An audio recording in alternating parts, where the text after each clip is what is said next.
जो बार काउंसिलिंग के चुनाव होने जा रहे हैं, इसके बारे में आप क्या कहना चाहेंगे? राजस्थान बार काउंसिल के चुनाव 2018 में संपन्न हुए थे 5 साल के लिए। वैधानिक दृष्टि से ये चुनाव 2023 में होना चाहिए था, लेकिन वर्तमान सत्तारूढ़ बार काउंसिलरों ने समय पर चुनाव नहीं करवाए हैं और जो चुनाव हो रहे हैं अभी ये न्यायालय के दखल के बाद हो रहे हैं। ऐसा लग रहा है शायद बार काउंसिल में लोकतंत्र जिंदा नहीं है। राजस्थान में कुल लगभग 1,30,000 अधिवक्ता है। इनकी सार्वभौमिक संस्था है बार काउंसिल ऑफ राजस्थान, जो विधि विद्यार्थियों को बार काउंसिल के माध्यम से वकालत का लाइसेंस दिया जाता है। इस संस्थाओं में हम हाड़ौती की बात करें तो हाड़ौती में 28 बार कुल 6,000 के समथिंग अधिवक्ता वैधानिक मतदाता है। मेरा आग्रह है गत बार काउंसिल चुनाव में भी हमारा कोई वैधानिक प्रतिनिधित्व नहीं रहा। इसके पीछे बहुत सारे कारण हैं। मेरा सीधा साधा सवाल अधिवक्ताओं से और बार काउंसिल से अधिवक्ताओं के हित में है कि आज जो जहां जहां भी हम देखते हैं कि अधिवक्ताओं के खिलाफ अनेक प्रकार के अत्याचार, उत्पीड़ना और मारपीट जैसी घटनाएं होती है, तो इसलिए कांग्रेस सरकार में माननीय धारीवाल जी विधि मंत्री थे, जब बार काउंसिल के अलावा उस समय के तात्कालिक जिला बार के अध्यक्षों ने अधिवक्ता संरक्षण कानून का एक महापड़ाव जोधपुर में किया था। 2023 के समथिंग की बात थी वो, और उससे प्रेशर के बाद सरकार ने तुरंत में विधानसभा में अधिवक्ता संरक्षण कानून का मसौदा तैयार करके पारित किया। लेकिन दुर्भाग्य कहूंगा मैं इस राजस्थान के अधिवक्ताओं का सरकार बदली, राज बदला, व्यक्ति बदला, इंसान बदला, लेकिन वकीलों के प्रति सोच नहीं बदली और वो अधिवक्ता संरक्षण कानून का मसौदा आज भी रद्दी की टोकरी में पड़ा हुआ है। क्यों पड़ा हुआ है, किसके कारण पड़ा हुआ है, ये बहुत सारी बातें हैं।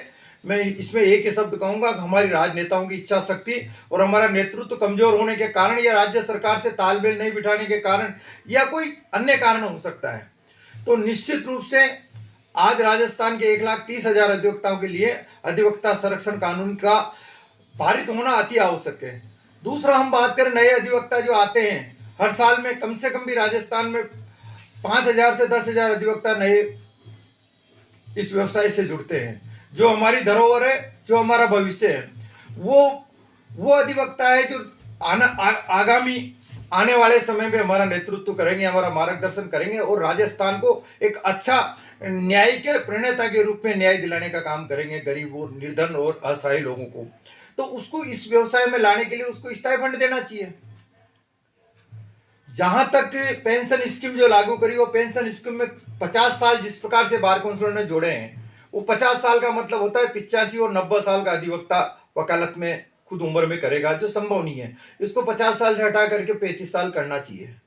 महिला आरक्षण इन्होंने किया, बहुत अच्छी बात है, लेकिन इसके साथ साथ ये सीटें जो 25 सीटें बार काउंसिल की है, ये उस समय की बात है जब बार काउंसिल की स्थापना हुई थी, जब अधिवक्ताओं भी नाम मात्र के थे। और राजस्थान का भौगोलिकरण देखा जाए आज की स्थिति में, तो हर जिले के हिसाब से प्रतिनिधित्व मिलना चाहिए, ताकि हर जिले से हर अधिवक्ताओं की पैरवी पूरी ईमानदारी से वो कर सके।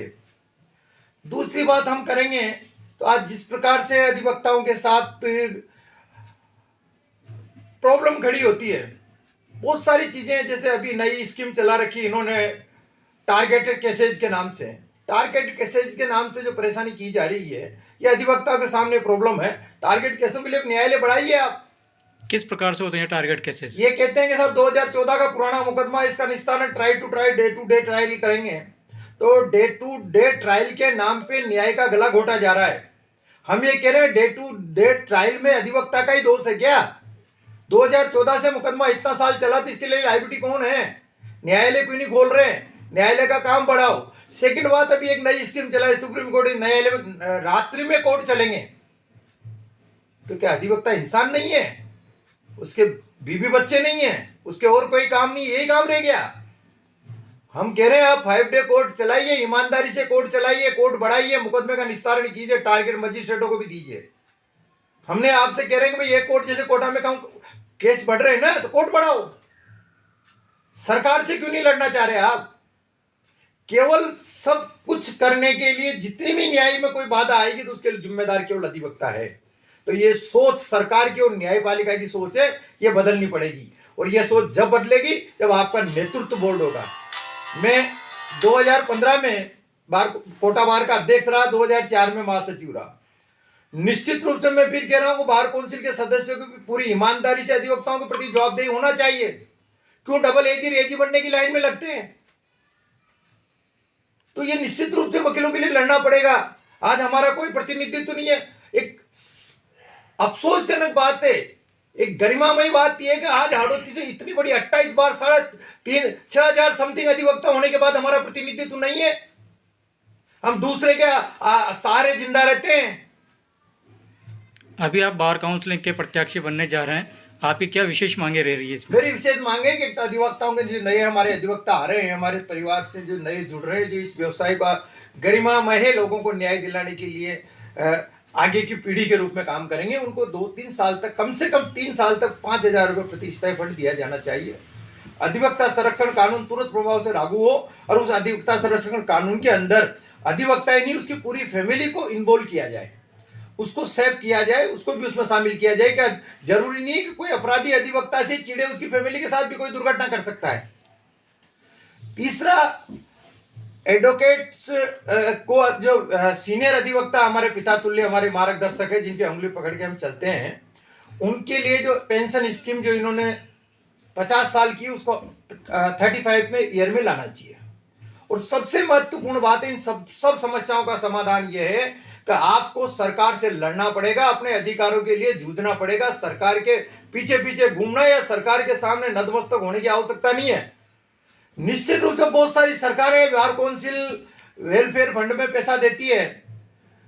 मुझे कहने में कोई अफसोस नहीं कि राजस्थान सरकार में या राजस्थान की सरकारें बदलती है, लेकिन हमारे नेताओं का सोच नहीं बदलते। राजस्थान सरकार से क्यों नहीं पैसा लेते? और पैसा भीख मांगने से थोड़ी आएगा, सरकार को चुनौती दो। यदि सरकार 50 करोड़ रुपए हर फाइनेंशियल ईयर में वेलफेयर में दे दे तो अधिवक्ताओं का कल्याण होगा, न्यायालय की देखरेख होगी। आज न्यायालय की आप स्थिति आप ही देख लिए। कोटा जैसा संभाग जहां माननीय लोकसभा अध्यक्ष जी रहते हैं, पूर्व साहित्य शासी मंत्री रहते हैं, छोटी छोटी जगह में झालावाड़ जैसे में सचिवालय बना हुआ है, 12 में सचिवालय बना हुआ है, लेकिन कोटा का न्यायालय देखिए आप, किसी का ध्यान नहीं है।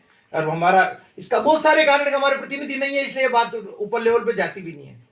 तो चुनाव के बारे में आप क्या संदेश देना चाहते हैं? मैं यही संदेश देना चाहता हूं कि सब लोगों को एक राय होकर हाड़ौती से मजबूत और प्रबल सशक्त नेतृत्व देना चाहिए, जिससे हम ये गर्व से कह सके कि ये हमारा प्रतिनिधि है और ये हाड़ौती का प्रतिनिधि है और अधिवक्ताओं के लिए लड़ सकता है और लड़ने की इच्छा रखता है। क्योंकि ये अवसर बहुत देर बाद आया है और इसको नहीं खोना चाहिए। आपका नाम और पद बताओ। रघुनंदन गौतम, प्रत्याशी बार काउंसिल ऑफ राजस्थान, चुनाव 2026।